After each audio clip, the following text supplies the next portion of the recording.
What's up YouTube, this your boy Game for Daniel, aka Big D, and today on Big D's Fixing Tech, I am going to show you how to get a PlayStation 3 disc that is stuck in the original PlayStation 3. So, this is the original fat model PlayStation 3, and the problem I'm having with this one, the power supply went out of it. So when you go to plug it in, there's no power at all. It won't turn on, nothing. And I currently have The Sims 3 stuck in there, and I've seen videos of ways trying to get it out without taking it apart, but there's really no way of manually ejecting this out of the original PS3. If you have the PS3 Slim, you can manually eject it by flipping the console upside down and opening this little part, this little clip underneath, and there should be like a blue screw or something like that. It will manually eject it as you're screwing the screw or whatever. It'll eject it. The original model, there's really no other way of getting it out there if there's no power. Like, it's stuck, so I had to take it apart. I've seen remedies of people using a spatula with like tape on it, and I even tried that to see if it would work, but it wouldn't work for me. And it's just stuck onto the edge there. Right, now let's do that again. Place it in here. I'm doing it gentle, and now I'm going to put a bit of pressure down. And there we go. Out comes the actual PlayStation 3 disc. Don't know if there's many videos of this, but I'm going to show you how to take it apart, just so you can get your PS3 game that's stuck in your PlayStation 3. Obviously, if you don't have a mini toolkit, then I would click off the video, because you're going to need tools to open this up. Alright, so this is the 80 gigabyte model, so let's go ahead and open it up. So if we go on the side, should be a screw right in there. Yep, you see it. Right in there is a screw. And it is a Torque screw, so you're going to need a star screwdriver. Hard drive sits right down here. We don't have to take the hard drive out, but just a note, your hard drive sits right there. Then you take this, and this should slide the top cover. Oh, I was doing it the wrong way. So you go this way, and that should come off like that. Could you imagine, like, this kind of gives me like PlayStation 5 vibes. Like, I'm not even joking. Like, you know how you can remove the side panels? Well, the PS3 was the first to do that. You can actually remove the top cover and like switch this out if you wanted to. And then obviously we got more screws. This time they're Phillips screwdrivers. So yeah, this console is going to be a mixture of screw sizes. And I'm sorry guys if you hear sizzling in the background. I'm actually cooking breakfast as I'm working on this. So right now I'm making me some eggs right now. Some dippy eggs. So I apologize if you hear some background noise of sizzling. I like to season my eggs. And guys, if you are interested in like cooking, I also do cooking with Big D. So I also have a playlist where I show you guys how to cook certain foods, and it's actually pretty interesting and funny videos. If you guys want to check that out, I'll leave a link of my playlist with Cooking with Big D. So I do all types of stuff. You know, you got Big D's Fixing Tech, Cooking with Big D, unboxing videos, gameplays. I mean, I have all types of videos. So guys, you know, if you like what you see and you want to see a little bit more of what I do, you know, yeah, I got a lot. And that is how you make a perfect dippy egg. Anyway guys, after you get all the screws out, and then you just pop this open, should open just like that, and boom, now we're in the first step of getting in here. So as you can see, it does need a cleaning. It is due for a cleaning. So that's the power supply. This is the disk drive, which is freaking huge. Just absolutely. These were just so crammed with stuff. Like, this was definitely an ultimate system. Like, it was just compact with everything in it. But what we're looking at here is the disk drive. So, unplug. And you want to make sure you don't rip anything. You don't want to rip that ribbon. So, we need to get to this power supply and move it, I think. Yes, so we're going to get to this power supply. More Phillips. So unscrew the screws to the power supply so you can move it. And it's going to be a little tight getting this sucker off, but there's a plug. So you just want to make sure you unplug everything so you're not ripping anything. I forgot one more screw. One right there. It's like a bracket that holds it down. And there we are. So I can kind of see why the power supply went bad. It's just so gunked up with dust. So if I need to get this PS3 working again, I'd have to go out and get me another power supply or see if I could fix this one. But yeah, this is what went bad in the system. And yeah, it's definitely dirty. Got the hard drive there. And that's that chamber I was telling you about right here. That's how you slide it out. Now we should be able to get this, pull this up, this little black piece up. See, that goes up, and this ribbon should just slide right out, and boom, you have the disc drive, the Blu-ray drive. Alright, so now that we got the drive, and there's the fan. Yeah, like I said, the PS3 was just so compact with everything in it. So now that we got the disc drive, now we can take the disc drive apart and get our disc that's stuck in there. Alright, so this is where the different size is going to come in. So we got another Phillips, but they're little screwdrivers, so maybe the one that I was using might work. No, so the one I was using is too big, so we gotta go smaller. Alright, so you got a screw here, okay, and you have a screw over here. And what that does, it just takes off this metal plating. And then it should reveal. Oh, hold up. Like we got, yeah, alright, we got 2 more screws in the front too, so we gotta get those. Boom, pops right off. That is the cover, and then it reveals. We can remove that, and right here you can see a game disc is in there, but it's actually in the chamber.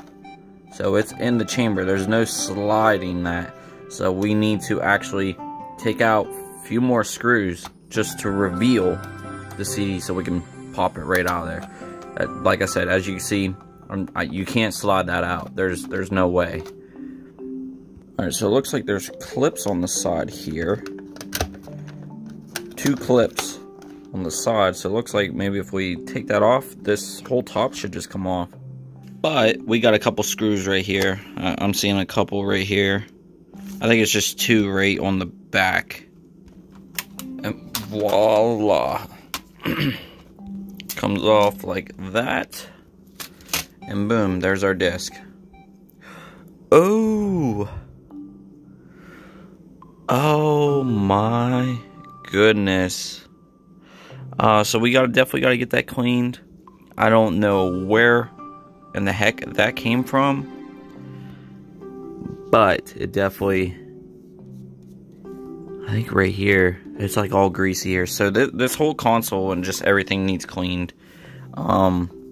This was my buddy's Galen's PS3. He let me use it for a little while, and you know, I guess it hasn't had a proper cleaning yet, so I just used it a few times, and that's when the power supply went out, and now I had to get my disc out. But that is how you get your PS3 disc out of your console. Like, there's really no other way of doing it unless you're just lucky. I'm sorry, it's not really an easy way, but you will get your disc out that way. So yeah, got it out. I think if I'd be able to clean this, I should be able to fix this disc, because that just looks, yeah. If you're still watching, I thank you. I'm gonna show you a bonus video of me repairing this PlayStation 3 and getting it back working again. The console a good wipe down. Trying to clean up some of this dust build up here. Okay. As you can see, there is quite a dust buildup on this console. I need to get like a compressed air can and give this a deep clean. That would really help it a lot. But I'm currently out of that right now. They're kind of expensive. Them air cans are getting really expensive now. And hard to find too. So, in my area. Alright, but we're going to give this at least a weight down.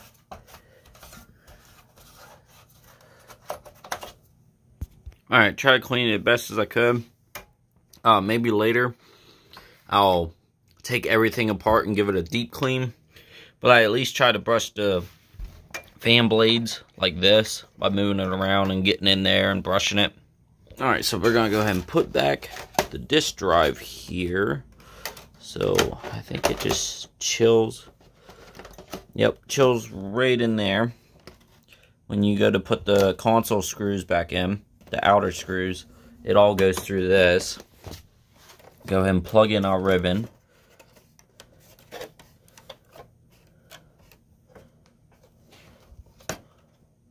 Alright, it's plugged in. Close that down. And I went ahead and cleaned the disc lens as well, both of the lens, so that way it would read better. Alright, so this is what we're going to be replacing. So this is the power supply that went out in this console.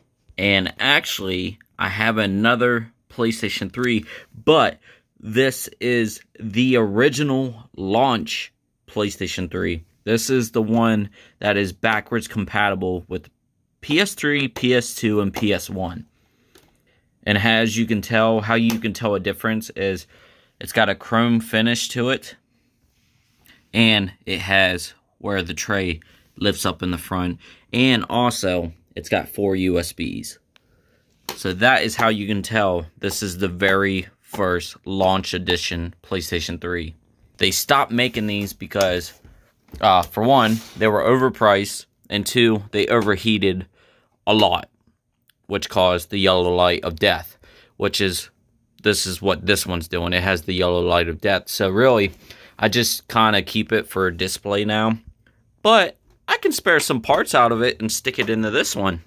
So what I'm going to do, I'm going to take the power supply out of that one and stick it into the 80 gigabyte model. I believe this is the 20 gigabyte model, or I think it's 20 or 40 gigabyte. I can't remember. But yeah, it still turns on, but it's just got the yellow light of death. But I can take the power supply out of this one and stick it in this one. So it's the same thing, you know, go right on the corner of it here. Okay. Pop this open to reveal that screw. And I've had this one apart before.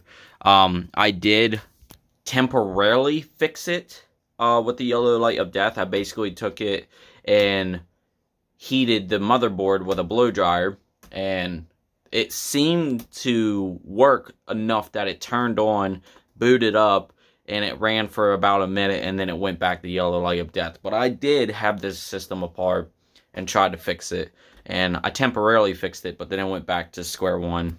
And also, this one is a lot more heavier than the 80 gigabyte models. Yo, I could actually switch this plate.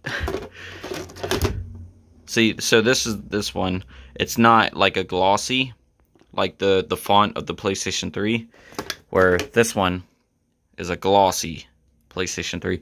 But you could interchange those if you want. I'm not going to. But yeah, this model is a lot more heavier because it has the PS2 guts in there, which is why it's backwards compatible. It has all the PS2 parts in there to run PS2 games. Where this model, it's a little lighter because they gutted out the PS2, and this one only plays PS3 and PS1. So that's how they were able to cut down the costs of these models. Because, you know, the battle between Xbox 360 and PS3, 360 was dominating them in the beginning of the launch. Like, nobody wanted to pay $600 for this thing. And if people did, it didn't last long. So, I think it was the right move with Sony of just trying to remove the PS2 parts out of it to make it cheaper for people to get their hands on a PS3. It just sucked because it's awesome to play backwards compatible with all the PlayStation games, but they had no choice. So that's what makes this so rare, is that they stopped, like I said, they stopped manufacturing them, where there was only a limited supply of these models.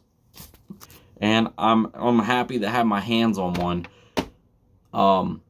Wish it worked, but it's still nice to have in my collection. Personally, my favorite model, and also my first PlayStation 3, was a PS3 Slim. That one is like my favorite model. You know, it's just so smaller, lighter, a lot more quieter. Like, it's just, I think the PS3 Slim is definitely the better PS3 model. Alright guys, so just to show you the inside of the original model, there is more stuff in there. See, so we got more stuff going on. So these are the PS2 guts we were talking about here. The power supply for this one is like a metal casing, where the 80GB model is like this. I don't know if this is going to work because maybe it might be different wattage, different volts. But I'm going to assume it's going to work. I'm hoping. So it's worth a try. But yeah, you can see the difference. Disk drive is still huge, but we got more stuff going on here, where this one looks more empty. Alright, so what we need to do is take out the wires.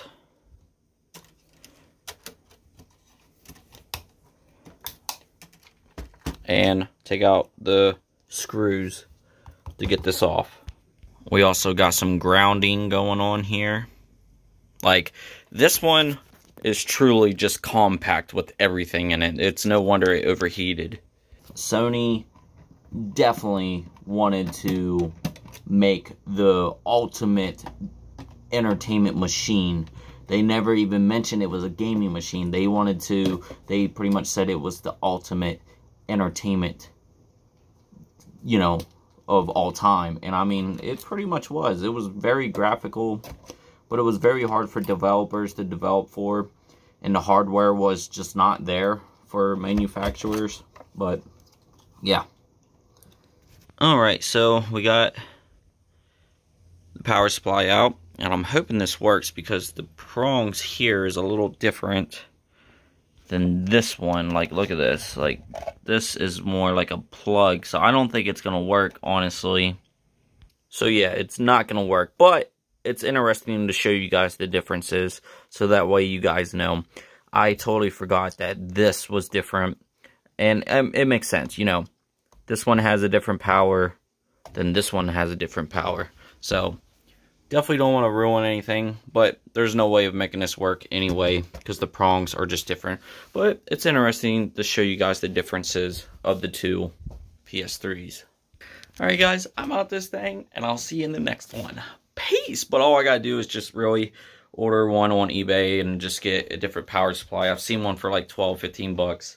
And honestly, it would fix the 80GB model. So, it's an easy fix. See you in the next one. Peace. Guys, a quick update. So, here's my other PS3.